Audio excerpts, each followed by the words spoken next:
നമസ്കാരം, ഞാൻ അർപ്പൺ ഡാനിയൽ വർഗീസ്. ഞാൻ ശ്രുതി അപ്പു. പ്രധാന വാർത്തകൾ. മാതാപിതാക്കളുടെ പൊതു താൽപര്യ ഹർജിയിന്മേൽ ഹൈക്കോടതി വാദം കേട്ടില്ല. വേനൽക്കാലം വരവായതോടെ അസുഖങ്ങൾ പെരുകുന്നു. മലയാള മനോരമയിൽ ബാംഗ്ലൂർ മുന്തിരിയെക്കുറിച്ച് വന്ന വാർത്ത കർഷകരെ വലയ്ക്കുന്നു. വാർത്തകൾ വിശദമായി. BBMP തെരഞ്ഞെടുപ്പ് സംബന്ധിച്ചു മാതാപിതാക്കൾ ഹൈക്കോടതിയിൽ സമർപ്പിച്ച പൊതു താൽപര്യ ഹർജിയിന്മേൽ കോടതി ഇന്ന് വാദം കേട്ടില്ല. മറ്റൊരു തീയതിയിൽ കോടതി വാദം കേൾക്കുമെന്ന് അഭിഭാഷകൻ V. ലക്ഷ്മിനാരായണൻ അറിയിച്ചു. ഞങ്ങളുടെ പ്രതിനിധി ശ്രദ്ധ മോഹന്തി തെരഞ്ഞെടുപ്പിന്റെ പ്രധാനത്തെപ്പറ്റിയും സ്ഥാനാർത്ഥികളെപ്പറ്റിയും ജനഗ്രഹ യൂത്ത് പ്രതിനിധിയോട് സംസാരിച്ചു. ആ അഭിമുഖത്തിന്റെ പ്രസക്ത ഭാഗങ്ങളിലേക്കും. There is no democratic process for the execution, the planning, the involvement of citizens in the delivery of these works in every local area. So the city as a whole is clearly suffering. If there is good intent, I think these are minor issues that can be handled, that can be overcome. If the intent of saying we need this elected body to be in place as soon as possible, I would say it's a collective process. One can't single out the political parties. Clearly, political will is missing. People's patience is running out, okay, in terms of what the city needs to give them and who needs to be accountable for it. We are still very hopeful that voter turnouts will not be impacted as much.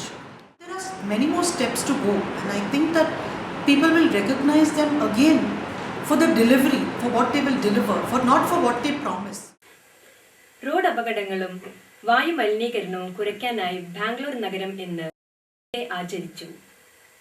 Bangalore നഗരത്തിൽ ഇന്ന് Bangalore metro transport corporation bus ദിനം ആഘോഷിച്ചു. ആഘോഷങ്ങളോടനുബന്ധിച്ച് BMTC പുതിയ റൂട്ടുകളും ബസ്സുകളും പ്രഖ്യാപിച്ചു. In addition to earlier two corridors, three more we have added. One is, the Shajapur Road. ഈ ഉദ്യമത്തിന്റെ പ്രധാന ലക്ഷ്യം ട്രാഫിക് കുറയ്ക്കലും അന്തരീക്ഷ മലിനീകരണം കുറയ്ക്കലും ആണ്.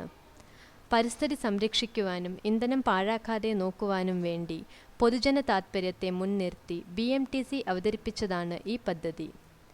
2009 വർഷത്തിൽ 80 ലക്ഷം വാഹനങ്ങൾ രജിസ്റ്റർ ചെയ്തിരുന്നു. ജനങ്ങൾ ഉത്സാഹത്തോടെ ബസ് ദിന പരിപാടികളിൽ പങ്കെടുത്തു. ഞങ്ങൾ മാറ്റങ്ങൾ കാണുന്നുണ്ട്. ജനങ്ങൾ സ്വകാര്യ വാഹനങ്ങൾ വിട്ട് പൊതുവാഹനങ്ങളെ ആശ്രയിക്കാൻ തുടങ്ങി. സ്വകാര്യ വാഹനങ്ങളെക്കാൾ പൊതുവാഹന സംവിധാനം ഉപയോഗിക്കുകയാണ് നല്ലത്. മറ്റേത് പട്ടണത്തെക്കാളും മെച്ചമാണ് ബാംഗ്ലൂരിലെ സഞ്ചാര സൗകര്യം. പൊതുജനം ഇത് തിരിച്ചറിയുകയാണെങ്കിൽ ഇന്ധനവും സമയവും ഊർജവും ലാഭിക്കാം. അന്തരീക്ഷ മലിനീകരണം ഉണ്ടാവുകയും ഇല്ല. BMTCയുടെയും IT വ്യവസായികളുടെയും കൂട്ടായ പ്രയത്നം മാറ്റങ്ങൾ ഉണ്ടാക്കുമെന്ന് പ്രതീക്ഷിക്കാം. കാവേരി ജലവിതരണ പദ്ധതി പ്രകാരം വെള്ളം എത്തിക്കുന്ന സംവിധാനത്തിന്റെ 4ാം ഘട്ടത്തിലെ 2ാം ഭാഗം മുഖ്യമന്ത്രി യെഡിയൂരപ്പ ഇന്ന് ഉദ്ഘാടനം ചെയ്തു. ഈ ഘട്ടത്തിൽ 500 ദശലക്ഷം ലിറ്റർ വെള്ളം ദിവസേന ബാംഗ്ലൂർ നഗരത്തിൽ വിതരണം ചെയ്യുമെന്ന് അദ്ദേഹം അറിയിച്ചു. ഞങ്ങളുടെ പ്രതിനിധി കാർത്തിക് ശർമ്മയിലേക്ക്. ബാംഗ്ലൂരിൽ വെള്ളത്തിനായി ഉള്ള ആവശ്യം ദിനം പ്രതി വർദ്ധിച്ചു വരികയാണ്. ആവശ്യത്തിനനുസരിച്ച് ജലവിതരണം നടക്കുന്നില്ല. അതുകൊണ്ട് ബാംഗ്ലൂരിലെ ജലവിതരണ ബോർഡ് കാവേരി ജലവിതരണ പദ്ധതിയുടെ പുതിയ ഘട്ടത്തിലേക്ക് കടന്നു. ഏകദേശം 3300 കോടി രൂപ ചെലവ് വരുന്ന പദ്ധതിയാണിത്. ജലവിതരണ വകുപ്പിന്റെ മേധാവി രാമമൂർത്തി പറയുന്നത് ഇതുകൊണ്ടൊന്നും ജലക്ഷാമം പരിഹരിക്കാൻ പറ്റില്ല എന്നാണ്. എന്നാൽ ക്ഷാമം ഉടൻ തന്നെ പരിഹരിക്കുമെന്ന് മുഖ്യമന്ത്രി യെഡിയൂരപ്പ അറിയിച്ചു.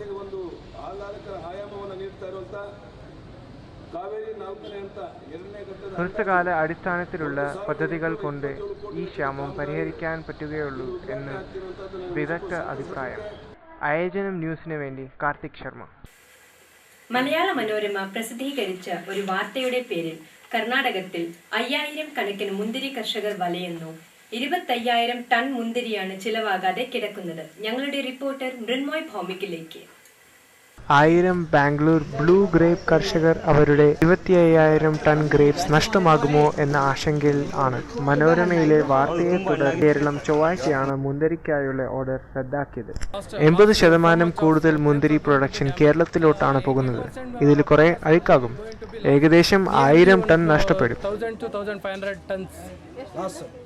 റൂറൽ ബാംഗ്ലൂർ, ചിക്ബലപൂർ, കോലാർ തുടങ്ങിയ ജില്ലകളിലെ കർഷകരാണ് മുന്തിരി വിൽക്കാൻ വന്നിരിക്കുന്നത്. ഹോർട്ടിക്കൾച്ചറൽ വകുപ്പാണ് മുന്തിരി മേള സംഘടിപ്പിച്ചിരിക്കുന്നത്. കേരളം സയന്റിസ്റ്റിൽ കൂടെ സന്ദേശം ഇവിടെ അയച്ചു. സർക്കാർ ഇത് ശ്രദ്ധിക്കണം. എല്ലാ മുന്തിരി ഇനങ്ങൾക്കും പ്രശ്നങ്ങളുണ്ട്. കർണാടക ഗ്രേപ്പ് ഗ്രോവേഴ്സ് അസോസിയേഷൻ പറയുന്നത് പത്രവാർത്ത അടിസ്ഥാനരഹിതമാണെന്നാണ്. ഇവരെന്തെങ്കിലും പ്രസിദ്ധീകരിക്കണമെങ്കിൽ ഇതിന് എന്തെങ്കിലും സയന്റിഫിക് തെളിവുണ്ടായിരിക്കണം. സെൻട്രൽ എക്സൈസ് ബോർഡ് പറയുന്നത് മിനിമം റെസിഡ്യൂ ആണെന്ന്. ഇതൊന്നും ഈ പറഞ്ഞ റിപ്പോർട്ടിലില്ല. കേരളത്തിലെ ഫ്രൂട്ട്സ് മെർച്ചന്റ്സ് അസോസിയേഷനും ഇതേ അഭിപ്രായക്കാരാണ്. കമ്പനിക്കാരും വൈൻ ഫാക്ടറി തുറന്നു. ആ വൈൻ ഫാക്ടറി രണ്ട് ഉദ്ഘാടനം ചെയ്തപ്പോൾ അതിലേക്ക് ഗ്രേപ്സ് കിട്ടാതെ വന്നപ്പോൾ അവർക്ക് വേണ്ടി വില കമ്മിയായി ഗ്രേപ്സ് കിട്ടുന്നതിന് വേണ്ടിയിട്ടും കർഷകർക്ക് ഒരു സുവർണ അവസരമാണ് മുന്തിരിമേള. പക്ഷേ കേരളത്തിൽ നിന്നുള്ള മൊത്ത കച്ചവടം റദ്ദാക്കിയത് അവർക്ക് വൻ തിരിച്ചടിയായി. ആയോജനം വേണ്ടി പ്രിൻമോയ് ഭൗമിക്. പ്രതിപക്ഷ എതിർപ്പിനെ തുടർന്ന് പോത്തിറച്ചി നിരോധിക്കാനുള്ള തീരുമാനം മന്ത്രിസഭ പിൻവലിച്ചു. ഞങ്ങളുടെ പ്രതിനിധി അർണബിന്റെ റിപ്പോർട്ടിലേക്ക്. ആഹാരാവശ്യത്തിനായിട്ടുള്ള ഗോവധം നിരോധിച്ചിരിക്കുന്നതിനാലാണ് തങ്ങൾക്ക് അതിനോടെതിർപ്പ് എന്ന് ഗോവധ നിരോധനത്തെ എതിർക്കുന്നവർ വ്യക്തമാക്കി.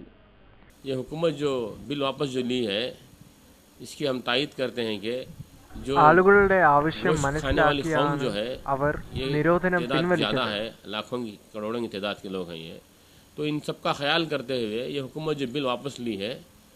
പോത്തിറച്ചി വിപണിയിൽ സുലഭമായതോടെ ഹോട്ടലുടമകളും ആഹ്ലാദത്തിലാണ്.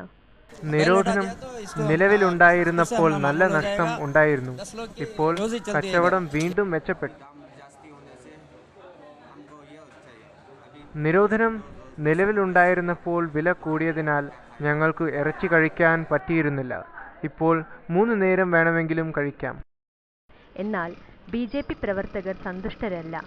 ഗോവധ നിരോധന ബില്ല് പാസാക്കുക തന്നെ വേണമെന്ന് BJP വക്താവ് അഭിപ്രായപ്പെട്ടു. ഗോവധം നമ്മുടെ സംസ്കാരത്തിനു ചേർന്നതല്ല. അത് ഉറപ്പായും നിരോധിക്കണം. ആയോജനം ന്യൂസിനു വേണ്ടി ഓർണബ് ലാൽ ഷീൽ. ഇനി ചെറിയ ഒരു ഇടവേള. ഇടവേളയ്ക്ക് ശേഷം ബാംഗ്ലൂർ കേരള സ്വകാര്യ ബസ്സുകളിലെ മൂട്ടശല്യത്തെ കുറിച്ചുള്ള റിപ്പോർട്ട്.